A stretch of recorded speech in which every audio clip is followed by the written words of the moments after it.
അതായത് അവിടെ ഒരു മെയിൻ അത് പറയാതിരിക്കാൻ വയ്യ. കാരണം എന്ന് വെച്ച് കഴിഞ്ഞാൽ മറുനാടൻ മലയാളി എന്ന് പറയുമ്പോൾ നമ്മുടെ മലയാളത്തിൽ തന്നെ ഏറ്റവും വലിയ, അതായത് ഓൺലൈൻ ചാനലിൽ തന്നെ വലിയൊരു അഭിമാനമാണ്. അല്ലെങ്കിൽ അത്രയും വലിയ, തീർച്ചയായിട്ടും ഞങ്ങൾ വന്ന് ഈ സാധനം വാങ്ങിച്ചു ഓരോന്നായിട്ട് ഒഴിച്ചു.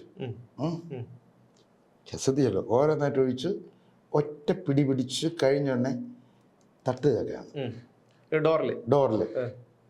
തിലകൻ അങ്കിൾ, അങ്ങനെ എനിക്ക് പറയാൻ പറ്റുള്ളൂ. പോട്ടെ, തിലകൻ മാഷിന്റെ മോൻ കൂടെ വരും ചില നാടകത്തിലൊക്കെ. ആര്? ഷമ്മി. ഞാനൊരു ദിവസം ഒരു നാടകത്തിൽ ഒരു സീന് കഴിഞ്ഞ് സ്റ്റേജിന്റെ ബാക്കിലോട്ട് ചെല്ലുമ്പോൾ എൻ്റെ ഷൂസ് കാണാനില്ല. ഞാൻ നോക്കിയപ്പോൾ ഈ ഷമ്മി എടുത്തിട്ടോട്ട് നിൽക്കുകയാണ്.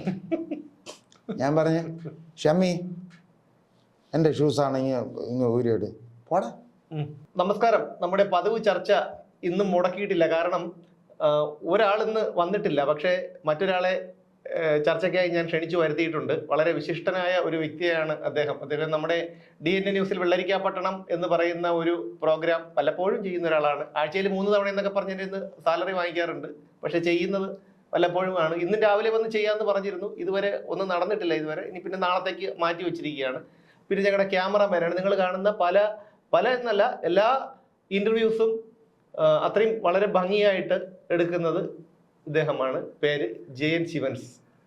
അതിലുപരി മറുനാടൻ മലയാളി എന്ന യൂട്യൂബ് ചാനലിൻ്റെ, മലയാളത്തിലെ 1-ാം നമ്പർ യൂട്യൂബ് ചാനലിൻ്റെ on air, Marunadan on air എന്ന് പറഞ്ഞൊരു ചാനലുണ്ട് അവർക്ക്. അതിൽ ഉള്ളത് പറയാം എന്നൊരു പ്രോഗ്രാം ചെയ്യുന്നു. അതിൻ്റെ എല്ലാം, അതായത് സ്ക്രിപ്റ്റ് ഉണ്ടാക്കുക, അതിൻ്റെ ക്യാമറ, എഡിറ്റിംഗ് മുതലായ എല്ലാ കാര്യങ്ങളും ചെയ്യുന്നത് ഇദ്ദേഹമാണ്. അതിലൊരു കഥാപാത്രത്തെ വെച്ച്, പ്രാട്ടി എന്ന് പറയുന്ന ഒരു പണ്ടാര വിളയിൽ പ്രകാശൻകുട്ടി എന്ന പ്രാട്ടി എന്നൊരു കഥാപാത്രത്തെ വെച്ച് മാത്രം ഒരുപാട് എപ്പിസോഡുകൾ ചെയ്തൊരു പ്രോഗ്രാമാണത്. അതിനു മുമ്പ് ഈ മറുനാടൻ മലയാളിയിൽ എത്തുന്നതിന് മുമ്പ് അത് മറ്റു പല ചാനലുകളിലുമായിരുന്നു. അത് നമുക്ക് ചോദിക്കാം അദ്ദേഹത്തിനോട് തന്നെ.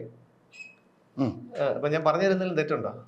ഇപ്പൊ ഏതാണ്ട് 1000 എപ്പിസോഡൊക്കെ ആവാൻ പോകുന്നു. അല്ല, ഞാൻ പറഞ്ഞു തന്നത് അതൊരു വരട്ടെ. അപ്പൊ ആൾക്കാർക്ക് ഒരു സംശയം ഉണ്ടോ? എൻ്റെ ശമ്പളം കൃത്യമായിട്ട് വാങ്ങിക്കുന്നുണ്ടല്ലോ. അത് ആദ്യത്തെ മാസം എൻ്റെ അടുത്ത് പറഞ്ഞതെന്ന് പറഞ്ഞു കഴിഞ്ഞാല്, ആദ്യത്തെ മാസം പ്രതീക്ഷിക്കണ്ട.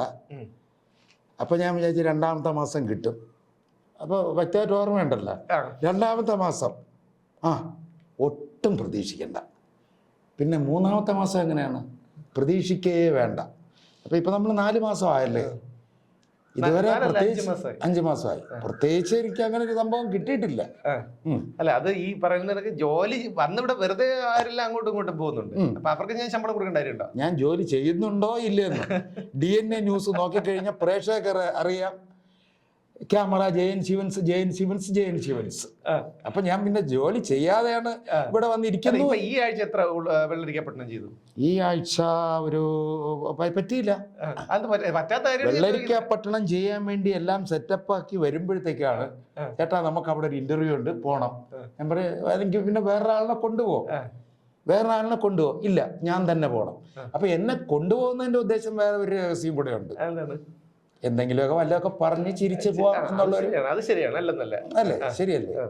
അപ്പൊ ഈ പറഞ്ഞു വന്ന് നമ്മൾ മറ്റൊരു കാര്യം കൂടി ഉണ്ട്. ഈ ഉള്ളത് പറയാതിനെ കുറിച്ച് പറയാം. ഉള്ളത് പറയാൻ ഇപ്പം മറുനാടൻ മലയാളിയിലെ ഓൺ എയർ എന്ന് പറഞ്ഞ ചാനലിലാണ്. അതെ. അപ്പൊ എത്ര എപ്പിസോഡായി അതില്? ഇന്ന് പോയത് 390 ആണെന്ന് തോന്നുന്നു. 390. ഇതിന് മുമ്പ് ഏതൊക്കെ ചാനലിൽ അത് ചെയ്തു? ഭാരത് ലേവില് 250, 275ഓളം എപ്പിസോഡ് ചെയ്തു. പിന്നെ എൻ്റെ സ്വന്തം ചാനലായിട്ട് ഉള്ളത് പറയാമെന്നും പറഞ്ഞൊരു ചാനലുണ്ടായിരുന്നു. അതിൽ ഒരു 100ഓളം പോയി. പിന്നെ എൻ്റെ ജയൻ ശിവൻസ് എന്നും പറഞ്ഞ ഫേസ്ബുക്ക് പേജ്, അതിലൊരു 100ഓളം ചെയ്ത്. എല്ലാം കൂടി ഇങ്ങനെ കലക്കി കൂട്ടി നോക്കിക്കഴിഞ്ഞാൽ അതെ 1000 എന്ന് പറയുമ്പോൾ പിന്നെ തീർച്ചയായിട്ടും അത് ഒരൊറ്റ കഥാപാത്രത്തെ വെച്ചുകൊണ്ട് എനിക്ക് തോന്നുന്നു അങ്ങനെ ആരും ചെയ്തിട്ടില്ല.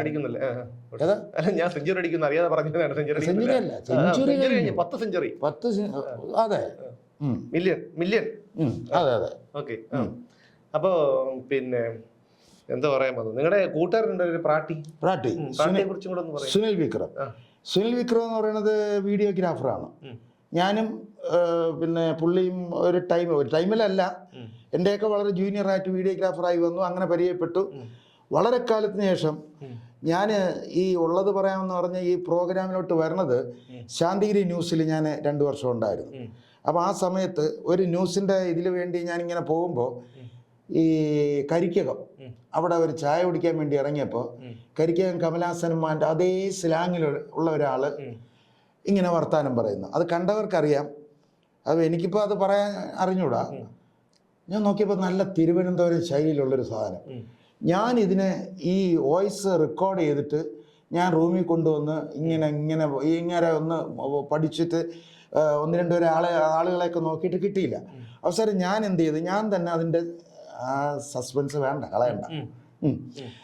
എന്നിട്ട് ഞാനൊരു കാർട്ടൂൺ സെറ്റപ്പ് ഉണ്ടാക്കിയിട്ട് ഈ സുനിലിനെ ലൈവായിട്ട് അവൻ പറയുന്നതും അമ്മാവൻ്റെ ചോദ്യം കാർട്ടൂണായിട്ട് ഒരു 10-25-30 എപ്പിസോഡ് ചെയ്തു. അപ്പോഴത്തേക്ക് എൻ്റെ അടുത്ത് നമ്മുടെ ഗുരുരത്നം ജ്ഞാനദവസി സ്വാമിയാണ് എന്നെ ഈ ലൈവിലോട്ട് വിട്ടത്. അപ്പോഴത്തേക്ക് എൻ്റെ അടുത്ത് പറഞ്ഞ്, നിങ്ങൾ എങ്ങനെയാണെന്നുണ്ടെങ്കിൽ ഇത് ഒരു അമ്മാവൻ്റെ സൗണ്ട് ആരെങ്കിലും കൊണ്ട് കൊടുത്തിട്ട് പുള്ളിയെ ലൈവായിട്ട് നിങ്ങൾ നേരിട്ട് ഓരോ സ്പോട്ടിൽ നിന്ന് ചെയ്തുകൂടെ എന്ന് ചോദിച്ചു. ഞാൻ പറഞ്ഞു, സ്വാമി അത് ഇത്തിരി ബുദ്ധിമുട്ടുള്ള കാര്യമാണ്. അങ്ങനെ ഒരു 3-4 ഞാൻ ശാന്തിഗിരിക്ക് വേണ്ടി ചെയ്തു. അപ്പോൾ ഈ ഉള്ളത് പറയാം, അതിൻ്റെ ഈ ടൈറ്റിലിൻ്റെ മെയിൻ കേസ് എന്ന് പറഞ്ഞാൽ ശാന്തിഗിരിയിലൊരു മഹേഷ് ഉണ്ട്, സ്വാമിയുടെ ഏറ്റവും അടുത്ത ആളാണ് മഹേഷ് കൊല്ലം. പുള്ളിയാണ് ഈ ഉള്ളത് പറയാം എന്ന ഒരു ടൈറ്റിൽ തന്നെ ഇടുന്നത്. അങ്ങനെ അവിടുന്ന് തുടങ്ങി ഏതാണ്ട് ഇപ്പോൾ 1000 എപ്പിസോഡ് വരെ എത്തിയിരിക്കുന്നു. പ്രാട്ടി തന്നെയാണ് ഇതിൻ്റെ ഏറ്റവും വലിയൊരു വിജയവും. കാര്യം എന്ത് സംഭവം കൊടുത്തു കഴിഞ്ഞാലും അവൻ്റേതായ ഒരു ക്രിയേഷനും കാര്യങ്ങളും ഉണ്ട്. ഇതിൽ സ്ക്രിപ്റ്റ് എന്ന് പറഞ്ഞൊരു സാധനം ഇല്ല. സ്ക്രിപ്റ്റ് ഇല്ല. ഒരു കണ്ടന്റ് എടുത്തിട്ട് ഞാനും പുള്ളിയായിട്ട് ചെന്ന് സംസാരിക്കുന്നു, എന്നിട്ട് ഒരൊറ്റ ടേക്കിൽ വെച്ച് അങ്ങോട്ടും ഇങ്ങോട്ടും ഉള്ള ഒരു മറ്റേ. എന്തുകൊണ്ടാണ് ഇതിനു മുമ്പ് വേറൊരു ചാനലിലായിരുന്നു പറഞ്ഞല്ലോ, എന്തുകൊണ്ടാണ് അവിടെ നിന്നും മാറാൻ കാരണം? അതായത് ജസ്റ്റിൻ പുള്ളിയാണ് എന്നെ, ജസ്റ്റിൻ ഉണ്ടായിരുന്നു, സുമേഷ് ഉണ്ടായിരുന്നു, നമ്മുടെ സുദർശൻ നമ്പൂരി ഉണ്ടായിരുന്നു. ഇതേ സീറ്റിലിരുന്ന് ഇതേ സമയം വർത്താനം പറയുന്ന VB നന്ദകുമാർ നന്ദേട്ടൻ ഉണ്ടായിരുന്നു. അപ്പം നമ്മളെല്ലാം ഒരു വലിയ ടീമായിട്ട് പൊയ്ക്കൊണ്ടിരുന്ന സമയം. അപ്പോൾ ഒരു ദിവസം ജസ്റ്റിൻ മരിക്കുന്നു. അത് കഴിഞ്ഞ് പുതിയ മാനേജ്മെൻറ്റ് വന്നു. അപ്പോൾ ആ മാനേജ്മെൻറ്റിൽ മെയിനായിട്ട് തലപ്പത്തിരിക്കുന്ന ഒരു ലേഡിയാണ്. അവരെപ്പോഴും പറയും, ഞാൻ ജേർണലിസം പഠിച്ചതാണ്. ജേർണലിസം പഠിച്ചു എന്ന് പറഞ്ഞിട്ട് ഏത് സമയവും ഇതിൽ തോണ്ടിക്കൊണ്ടിരിക്കുന്നതേ ഞാൻ കണ്ടിട്ടുള്ളൂ. അതേപോലെ കാലെടുത്ത് ഡെസ്കിൻ്റെ മുകളിൽ വെച്ചിട്ട് ഞാൻ ജേർണലിസം പഠിച്ചവരെല്ലാം ഈ കാലെടുത്ത് ടേബിളിൻ്റെ മുകളിൽ വെച്ചൊക്കെയാണെന്ന് എനിക്ക് അറിഞ്ഞൂടാ. ഒരു ദിവസം ഞാൻ പുതിയ മാനേജ്മെൻറ്റായി അങ്ങനെയൊക്കെ വന്നപ്പോഴത്തേക്ക് അതിലൊരു 2 പേര്, അവരുടെ പേരൊന്നും ഞാൻ പറയുന്നില്ല, ഈ ചവറ് പരിപാടി നമുക്കിനി വേണ്ടല്ലോ, ഞാൻ പുറത്തിരുന്ന് കേട്ടോണ്ടിരിക്കുകയാണ്. അപ്പം ഞാൻ ഉണ്ടാക്കിയ ഒരു പ്രോഡക്റ്റാണത്. അതിനെ ഒരാൾ ചവറെന്ന് പറഞ്ഞു കഴിഞ്ഞാൽ അത് അത്രയ്ക്കും മിന്നി കയറിക്കൊണ്ടിരിക്കുന്ന സാധനം. അപ്പം ഞാൻ നേരെ അകത്തോട്ട് കയറി ചെന്നിട്ട് പറഞ്ഞു, ഇന്ന് ഞാനിവിടെ നിർത്തുകയാണ്, നാളെ മുതൽ യോഗ്യതയുള്ളൊരു ചാനലിൽ ഞാൻ വിടും. അപ്പോൾ ഭാരത് ലൈവ് യോഗ്യത ഇല്ലാത്ത ചാനലായതുകൊണ്ടല്ല, ജസ്റ്റിൻ എന്ന് പറഞ്ഞ ഒരു നല്ല സുഹൃത്ത് നഷ്ടപ്പെട്ടപ്പോഴത്തേക്ക് അതിൻ്റെ യോഗ്യത പോയി. ഭാരത് ലൈവ് എന്നുള്ള പേരിടാൻ പോലും ഇപ്പം അതിന് യോഗ്യത ഇല്ല എന്നാണ് എൻ്റെ അഭിപ്രായമാണ്. നിങ്ങളുടെയൊക്കെ അഭിപ്രായം എന്താണെന്ന് അഭിപ്രായം ഒന്നും പറയുന്നില്ല. അഭിപ്രായം പറഞ്ഞു കഴിഞ്ഞാൽ പിന്നെ അത് വേറെ തലങ്ങളിലേക്ക് പോകും. അതുകൊണ്ട് എനിക്ക് അഭിപ്രായം പറയാം. കാര്യം എന്നറിയാം. എന്നിട്ട് എൻ്റെ അടുത്ത് പറഞ്ഞു, അതെങ്ങനെ വേറൊരു ചാനലിലേക്ക് കൊടുക്കും? പിന്നെ ഞങ്ങളുടെ ചാനലിൽ 270ഓളം എപ്പിസോഡ് വിട്ടതല്ലേ, ഞാനത് നിയമ നടപടി സ്വീകരിക്കും.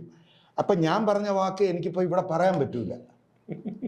കാര്യം ഞാൻ അങ്ങനെ ചെറിയ കുഴപ്പങ്ങളുണ്ട്.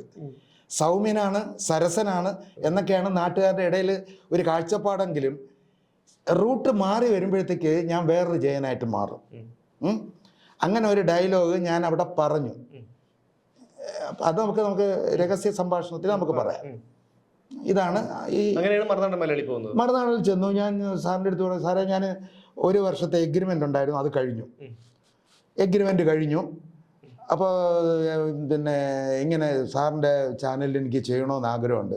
പുള്ളി ആദ്യം എൻ്റെ അടുത്ത് പറഞ്ഞത് മെനിഞ്ഞാന്ന് വരെ ചെയ്തുകൊണ്ടിരുന്ന സാധനമാണ്.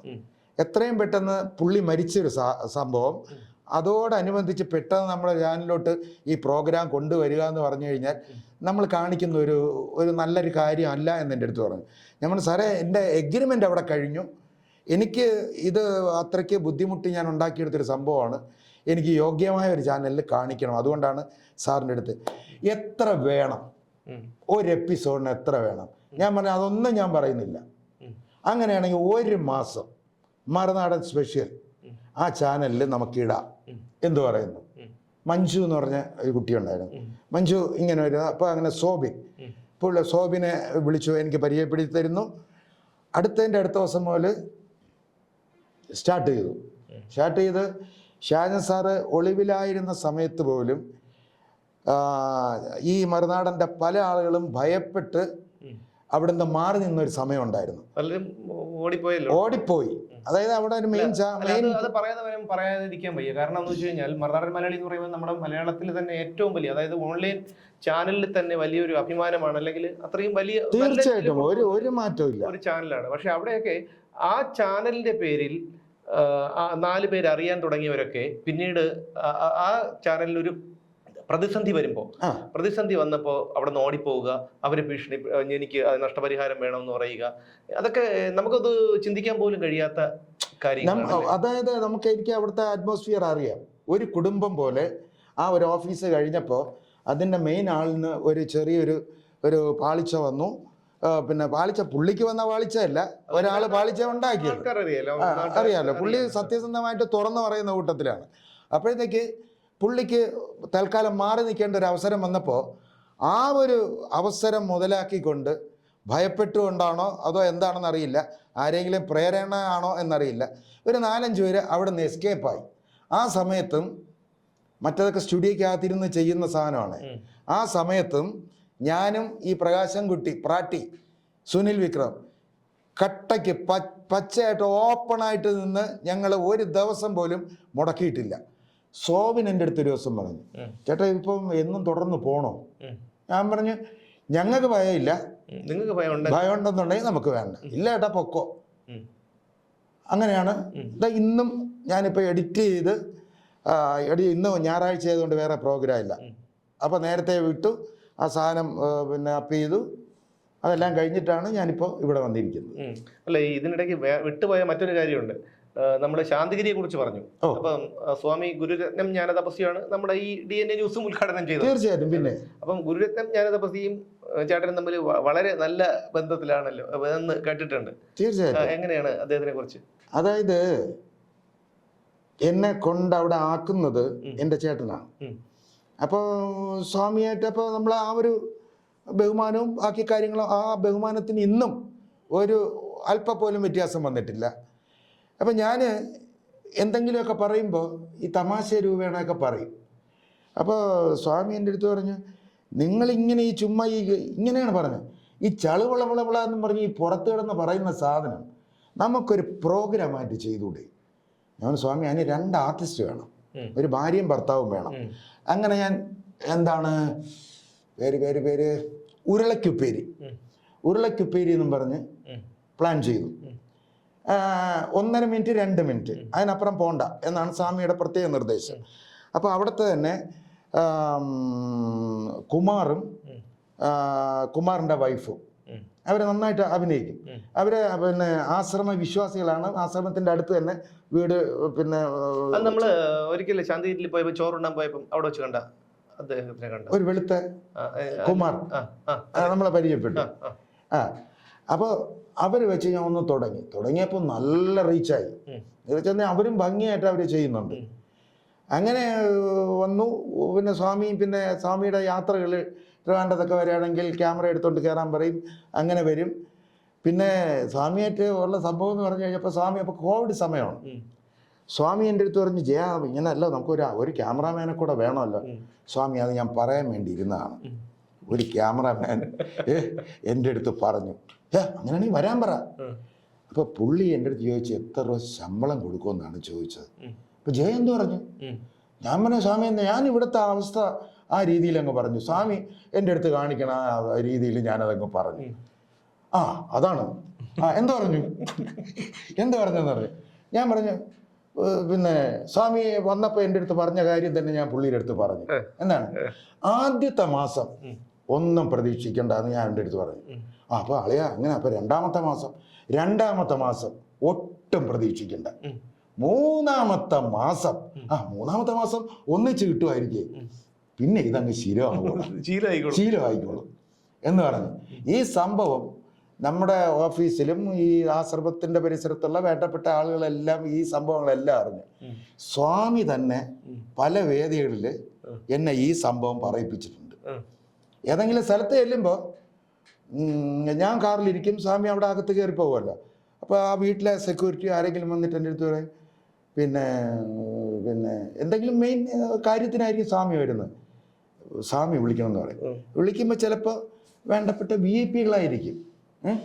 അപ്പം ഞാൻ ചെന്നിട്ട്, സ്വാമി എന്താണ് മറ്റേ സംഭവം എന്ന് പറയണം. ഞാൻ ഏത് സംഭവം സ്വാമി? അല്ല, ഞാൻ ഈ ശമ്പളത്തിൻ്റെ കാര്യം പറയണ കാര്യം. ഞാൻ പറയാം, സ്വാമി അതെങ്ങനെ ഇവിടെ പറയും? അത് കേൾക്കാൻ വേണ്ടിയാണ് അവരിവിടെ ഇരിക്കണേ, പറഞ്ഞുകൂടെ എന്ന് ചോദിക്കും. പിന്നെ ഞാനത് അവതരിപ്പിക്കും. ഇതും കുറച്ചുകൂടെ പോളിഷ് ചെയ്ത് വളരെ ഭംഗിയായിട്ട് അവതരിപ്പിക്കും. അല്ല, ഇതിനു മുമ്പ് നിങ്ങൾ വീഡിയോഗ്രാഫർ ആയിരുന്നു, ചേട്ടൻ വീഡിയോഗ്രാഫർ ആയിരുന്നു. നിങ്ങളുടെ ഫാമിലി മുഴുവൻ ഫോട്ടോഗ്രാഫർമാരാണ്, അച്ഛൻ ചേട്ടൻ എല്ലാവരും. എത്ര കല്യാണം എടുത്തിട്ടുണ്ട്? കാരണം നമ്മൾ കഴിഞ്ഞ ആഴ്ച തന്നെ ഒരു സ്ഥലത്ത് പോയപ്പോൾ, ഒരു ഷൂട്ടിന് വേണ്ടി പോയപ്പോൾ, അവിടെ നിൽക്കുന്ന ചേച്ചി പറഞ്ഞു എന്റെ കല്യാണം എടുത്തത് നിങ്ങളാണ് എന്ന് പറഞ്ഞു. എത്ര കല്യാണം എടുത്താണ് ഉദ്ദേശം? എനിക്ക് അതിന് എണ്ണമില്ല. 1000 ആണോ 10,000 ആണോ എന്നറിയാൻ വയ്യ. കാര്യം ആ ടൈമിൽ 78, 79, 80, 85 അന്ന് ട്രിവാൻഡ്രത്ത് ഒരു 5 വീഡിയോഗ്രാഫേഴ്സേ ഉള്ളൂ. ഒന്ന് വീഡിയോ ശങ്കർ ബാബുചേട്ടൻ, നമ്മൾ പരിചയപ്പെടുന്നത് തകരപ്പറമ്പ്. രണ്ടാമത് മ്യൂസിയം ഫോട്ടോഗ്രാഫറായിരുന്ന വൈദ്യനാഥ്, വൈത്യണ്ണൻ എന്ന് വിളിക്കും. പിന്നെ മൂന്നാമതെന്ന് പറഞ്ഞു കഴിഞ്ഞാൽ പിന്നെ അല്ല, മംഗല്യൊക്കെ പിന്നെയാണ് വന്നത്. ഗോവൻ സാഗാസ് എന്ന് പറയുന്നത് നമ്മുടെ സുരേഷ് ബാബു ഡയറക്ടർ, സുരേഷ് ബാബുവിന്റെ അനിയൻ അനിയൻ ഗോവൻ സാഗാസ്. പിന്നെ കോവളത്തുള്ളൊരു സുനിൽ, ഗൾഫ് ഖത്തറിലാണ്. കോവളത്തുള്ളൊരു സുനിൽ, ഞാനുണ്ട്. പിന്നെ ഒരു തമിഴ്നാട്ടിൽ നിന്ന് വന്ന മൂർത്തി എന്ന് പറഞ്ഞ സൺഷൈൻ വീഡിയോ ജനറൽ ഹോസ്പിറ്റൽ, ഒരു ഇത്രയും മുടിയൊക്കെ ഇട്ട് അസലായിട്ട് വർക്ക് ചെയ്യും. അസലായിട്ട് വർക്ക് ചെയ്യും.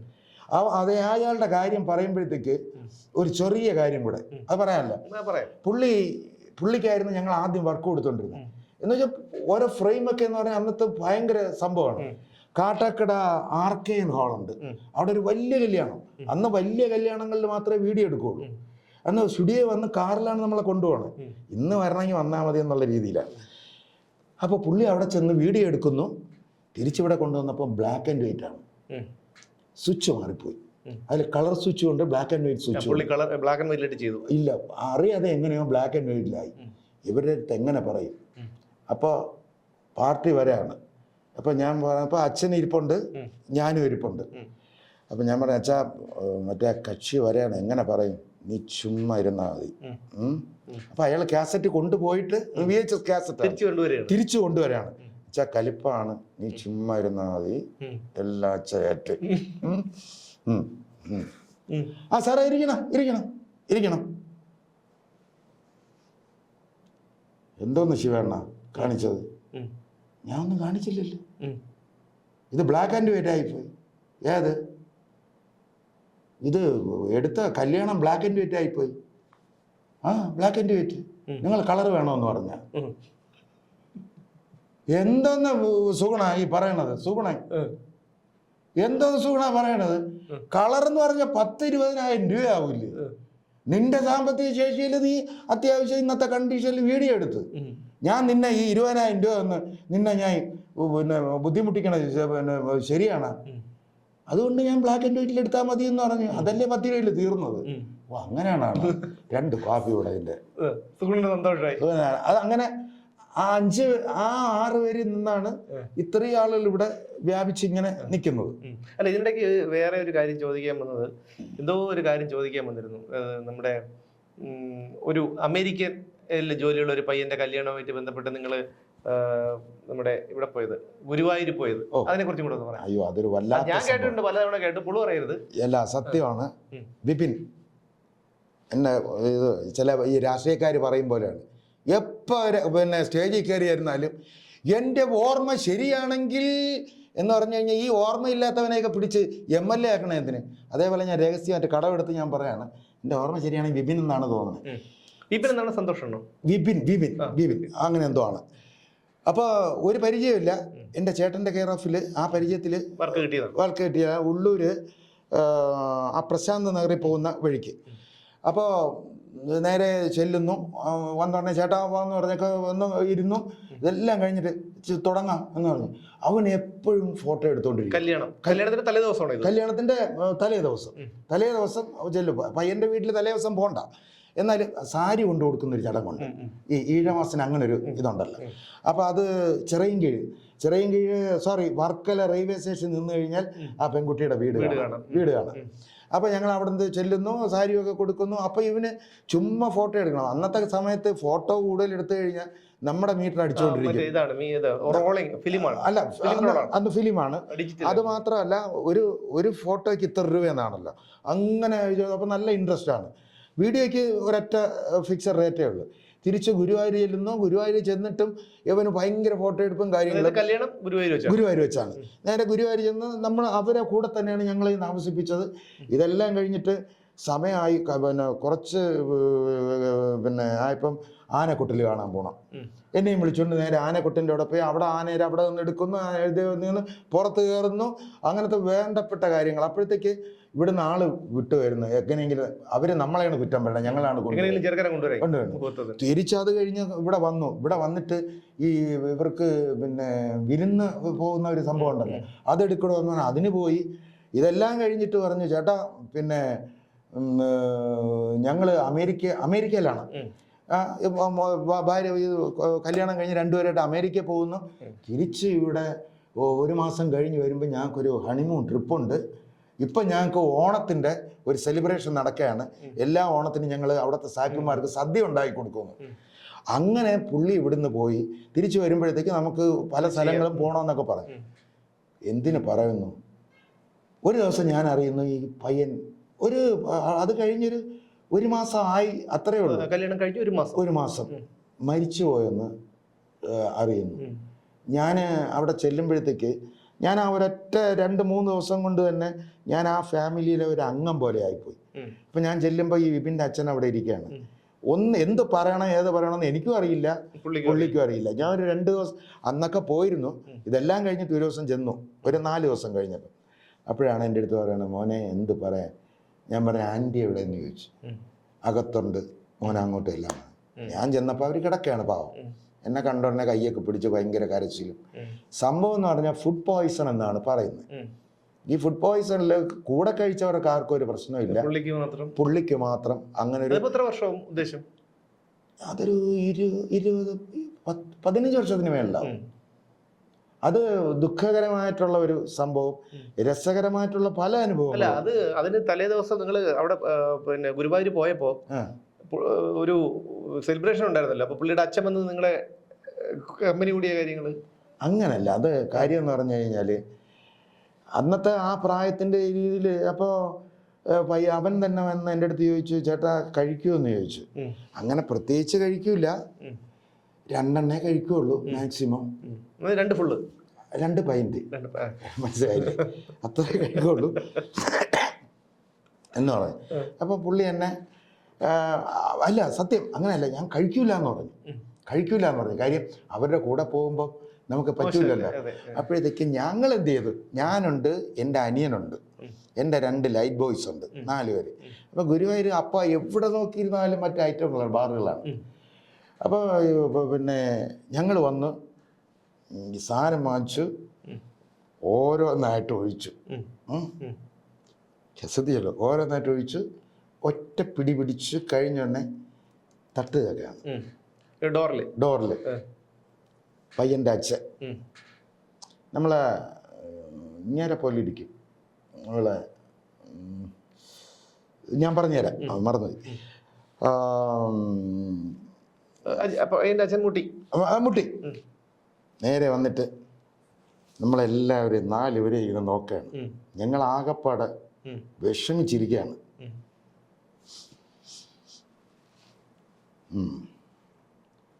നിങ്ങൾ എന്തിനാണ് വന്നേ? സാർ, അത് വീഡിയോ എടുക്കാൻ വേണ്ടിയാണ് വന്നത്, ഫോട്ടോ എടുക്കാൻ. അതാണോ ഇപ്പോൾ ചെയ്തുകൊണ്ടിരിക്കണേ? സാറേ അത് നാളെ രാവിലെ ആണല്ലോ. ഉം. നിങ്ങളെ ഞാൻ ഈ ഞങ്ങളുടെ മുറി തന്നെ ഞങ്ങൾ എടുത്ത ആ പിന്നെ ഹോട്ടലിൽ തന്നെ താമസിപ്പിച്ചത് എന്ന് പറഞ്ഞു കഴിഞ്ഞാൽ നിങ്ങളിൽ അത്രയും വിശ്വാസവും സ്നേഹവും കൊണ്ടാണ്. നിങ്ങളെ ഒരു അന്യനായി കാണുന്നതിൽ എനിക്ക് താല്പര്യമില്ല, അതുകൊണ്ടാണ്. അപ്പം നിങ്ങൾ കാണിച്ചത് ശരിയാണ്. സോറി സാറേ, ഞങ്ങൾ പുറത്തിറങ്ങിയില്ലല്ലോ, ഞങ്ങൾ അതൊരു വിഷയമല്ല, പുറത്തിറങ്ങുന്നതൊന്നുമല്ല. പക്ഷെ യോഗ്യതയുള്ള ഒരാളും ചെയ്യാത്ത കാര്യമാണ് നിങ്ങൾ ചെയ്തത്. ഞാൻ സോറി, നിങ്ങൾ കാണിച്ച യോഗ്യതയാണെന്ന് തോന്നുന്നുണ്ട് സാറേ. അത് ഞാൻ പറഞ്ഞല്ല, അതല്ല ഞാൻ ഒന്നുകൂടെ ചോദിക്കുകയാണ്, നിങ്ങൾ കാണിച്ച യോഗ്യതയാണ് സാറേ. അതല്ലേ പറഞ്ഞത്. ഞാൻ അപ്പുറത്തിരുത്ത കിളവൻ അപ്പുറത്തിരിപ്പുണ്ട്, വിളിച്ച് അങ്ങളെ ഒരു 90 അടി, എന്നിട്ട് നിങ്ങൾ അടിച്ചിരുന്നെങ്കിൽ എന്ത് അന്തസ്സായിരുന്നെ. അതല്ലേ നിങ്ങൾ ചെയ്യേണ്ടത്. എന്തോ സാധനം അന്ന് മറ്റേ നമ്മളൊരു പച്ചക്കുപ്പി ഉണ്ടല്ലോ, മറന്നുപോയി, സിഗ്നേച്ചർ. അന്ന് അതൊക്കെ ഉള്ളൂ, ഇന്ന് അടിക്കൂല, അതുകൊണ്ടാണ് മറന്നുപോയത് കൊണ്ടാണ്. സിഗ്നേച്ചർ എന്തോ സാധനം സാറേ, സിഗ്നേച്ചറാണ്. ഒരു 90 ഒഴിച്ചു കൊടുത്ത് സത്യം പറഞ്ഞ അങ്ങനെ കണ്ണല്ല, നമ്മളെ കണ്ണ് പറഞ്ഞു അങ്ങനെ ആ സന്തോഷം കണ്ടപ്പോഴേ. ഇനി അതുപോലെ മറ്റൊരു കാര്യം എന്ന് പറയുന്നത്, നിങ്ങൾ പഠിച്ചതൊക്കെ നിങ്ങളുടെ കുഞ്ഞമ്മയുടെ വീട്ടിലാണ്, എറണാകുളത്തല്ലേ? എറണാകുളത്ത് നിന്നാണ് പഠിച്ചത്. അപ്പൊ അങ്ങോട്ട് ഈ പണ്ട് സ്കൂളിൽ വിട്ട് പോയ ഒരു കേക്കിന്റെ കാര്യം ഉണ്ടല്ലോ, അല്ല അത് പോട്ടെ, ആ കാര്യം നമ്മൾ മുമ്പ് പറഞ്ഞു തോന്നുന്നു. ഷമ്മി തിലകൻ നിങ്ങളുമായിട്ട് ഒരു അടി ഉണ്ടായിട്ടുണ്ടല്ലോ, യഥാർത്ഥത്തിൽ സിനിമയിലല്ല, യഥാർത്ഥത്തിൽ ഒരു അടി ഉണ്ടായിട്ടുണ്ട്. അടി എന്ന് പറഞ്ഞാൽ പൊരിഞ്ഞ അടി. എന്തിനായിരുന്നു അടി എന്ന് പറഞ്ഞാൽ? ഞാൻ വിട്ടില്ല, അടിച്ച് ഞാൻ ഉരുട്ടി കളഞ്ഞു ഷമ്മിയെ. പിന്നല്ലാതെ എന്തായിരുന്നു കാര്യം? എന്താണ് അന്ന് ഞാന് ആ കഥ നമ്മളിവിടെ പറഞ്ഞിട്ടുണ്ടല്ലോ, ഞാൻ നാടകത്തിൽ അഭിനയിച്ച അത് പറഞ്ഞിട്ടുണ്ട്, എങ്കിലും ഒന്ന് ചുരുക്കി പറയും. അതായത് പിന്നെ ഞാൻ എടപ്പള്ളി അവിടെയാണ് താമസിച്ചിരുന്നത്. അപ്പോഴത്തേക്ക് ഒരു ദിവസം രാവിലെ കുറച്ച് പിള്ളേരിങ്ങനെ നിരയായിട്ട് നിൽക്കുകയാണ്. അപ്പോൾ ഞാൻ ഒരാളുടെ അടുത്ത് ചോദിച്ചു, അത് കൂടെ അച്ഛനും അമ്മയൊക്കെ ഉണ്ട്. ഞാൻ ചോദിച്ചു, അങ്കിളെ എന്തിനാണ് ഇവിടെ വന്ന് ഇങ്ങനെ ലൈനിൽ നിൽക്കണേ? അത് അവിടെ ഒരു വീട്ടിൽ കേക്ക് കൊടുക്കുകയാണെന്ന് പറഞ്ഞു. അപ്പോൾ എനിക്ക് ഭയങ്കര ഇഷ്ടമാണ് കേക്ക്, ഇന്നും എനിക്കിഷ്ടമാണ്, കഴിഞ്ഞ ദിവസം കണ്ടല്ലോ. അപ്പോൾ ഞാനും വരി കയറി നിന്നു. നേരെ ആണ്ട് ഇങ്ങനെ ടപടപടവേ എന്ന് പറഞ്ഞ് ക്യൂ അവിടെ ചെല്ലുമ്പോൾ ഒരു അപ്പൂപ്പൻ ബീഡിയൊക്കെ വലിച്ച് ചാരി കസേരയിൽ കിടക്കുകയാണ്. വേറൊരാള് അവിടെ നിന്നിട്ട് പിള്ളേർക്ക് എന്തോ ഡയലോഗുകൾ പറഞ്ഞു കൊടുക്കുന്നു. രണ്ടുപേരെ മാറ്റി നിർത്തിയിട്ടുണ്ട്. അപ്പോൾ ഞാൻ അടുത്ത് ചെന്ന ഉടനെ ഒരു ഡയലോഗ് തരാൻ പറയാമോ? ഞാൻ പറഞ്ഞു അതിനല്ലല്ലോ, കേക്ക് തരുമെന്നും പറഞ്ഞല്ലേ വിളിച്ചത്.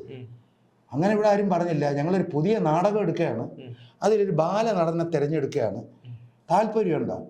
ഞാൻ ചെയ്യാമെന്ന് പറഞ്ഞു. അപ്പോൾ എന്തോ ഒരു ഡയലോഗ് തന്നു. അപ്പോഴും ഈ മൂപ്പിലാൻ ബീഡി ചുമ്മാ വലിച്ചുകൊണ്ടിരിക്കുകയാണ്. എനിക്ക് തോന്നുന്നു ദിനേശ് ബീഡിയുടെ ഫാക്ടറി ഇങ്ങേർക്ക് വേണ്ടി തുടങ്ങിയാണെന്ന് തോന്നുന്നു. വലിക്കും കളയും എന്നിട്ട് ആരും മൈൻഡ് ചെയ്യണില്ല. ഈ ചാരി ഇങ്ങനെ കിടക്കുകയാണ്, വയസ്സായ ആള്. ഡയലോഗ് തന്നു. ഞാൻ പറഞ്ഞു, അങ്കിളെ ഇത് 3 രീതിയിൽ പറയാം. ഈ ഡയലോഗ് സന്തോഷത്തിൽ പറയാം, സങ്കടത്തിൽ പറയാം, വേറൊരു രീതിയിൽ പറയാം. അപ്പോഴാണ് ഈ വീഡിയോ വലിച്ചുകൊണ്ടിരുന്ന മൂപ്പിലാൻ ഇങ്ങനെ അഴിച്ചിട്ട്, എന്നാ നീ അത് പറ. ഞാൻ കട്ടയ്ക്ക് അങ്ങ് പറഞ്ഞു. 6 വയസ്സ് 7 വയസ്സ്, അതായത് 2ാം ക്ലാസ്സിലോ 1ാം ക്ലാസ് 2ാം ക്ലാസ്. ഒന്ന് പറഞ്ഞ മോനെ പറഞ്ഞു കൊടുത്ത് നേരെ അകത്തോട്ടൊരു വിളിച്ച്, ഒരു ക്രിസ്ത്യൻ പേരാണ്.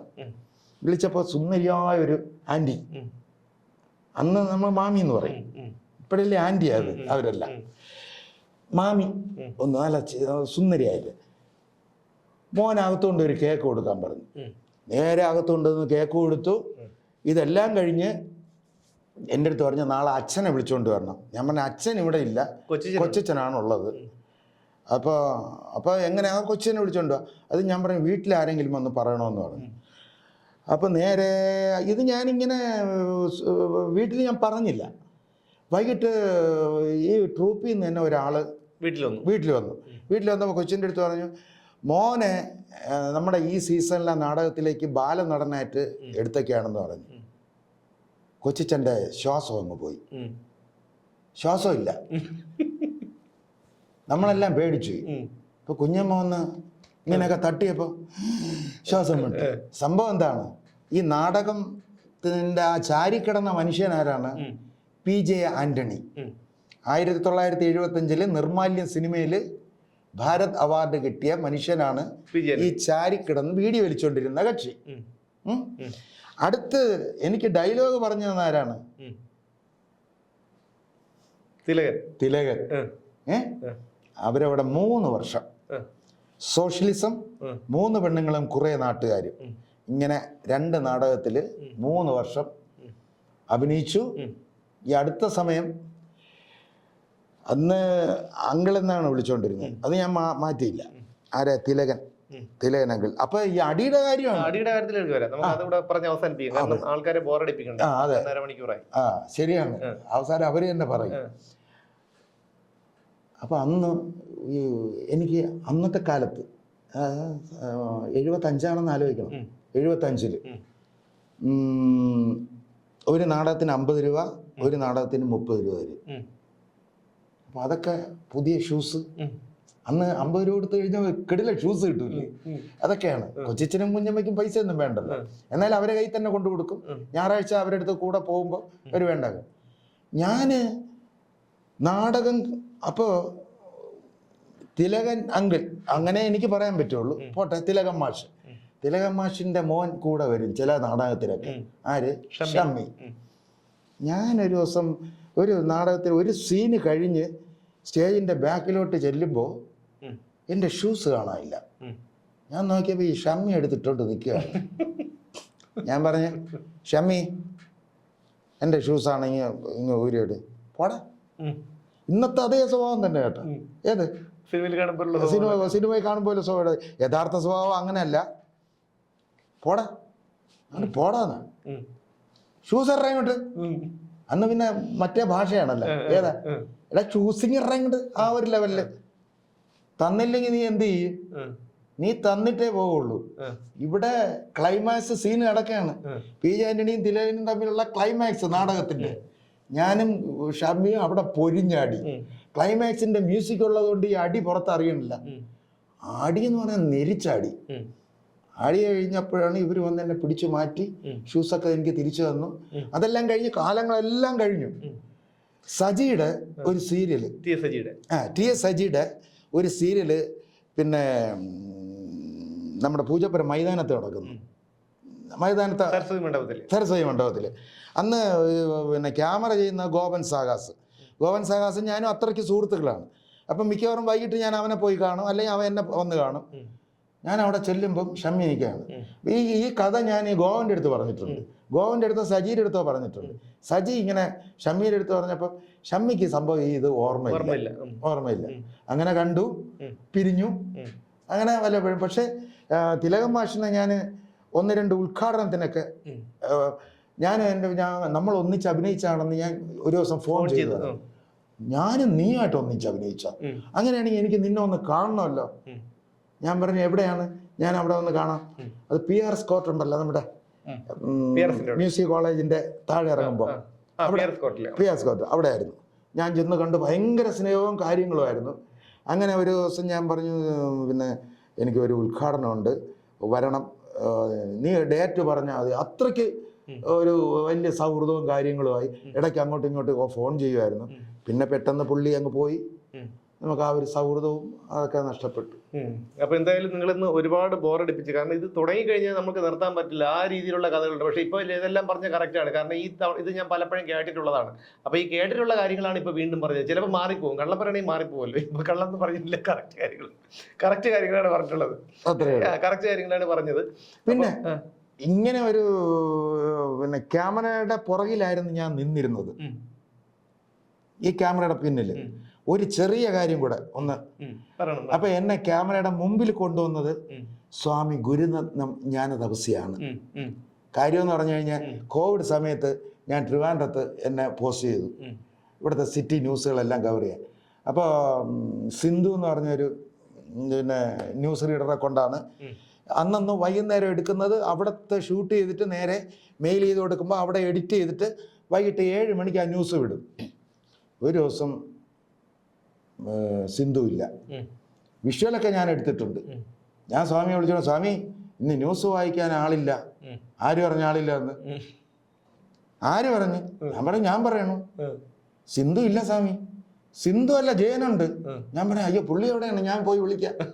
നിങ്ങൾ തന്നെ നമ്മുടെ സ്വാമി ഞാൻ അങ്ങനെ ക്യാമറയുടെ ഫ്രണ്ടിൽ നിന്ന് ഇന്ന് നിങ്ങൾ അവിടെ ഇരുന്ന് നിങ്ങൾ തോന്നുന്ന രീതിയിൽ പറയും. ഇന്ന് 7 മണിക്ക് ആ ന്യൂസ് പോകണം. അതുകൊണ്ട് ഇപ്പം ഈ ക്യാമറയുടെ ഫ്രണ്ടിൽ ഇരിക്കുന്നതിന് ഗുരുരത്ന ജ്ഞാന സരസ്വതി സ്വാമിയോട് എനിക്ക് തീരാത്ത കടപ്പാടുണ്ട്.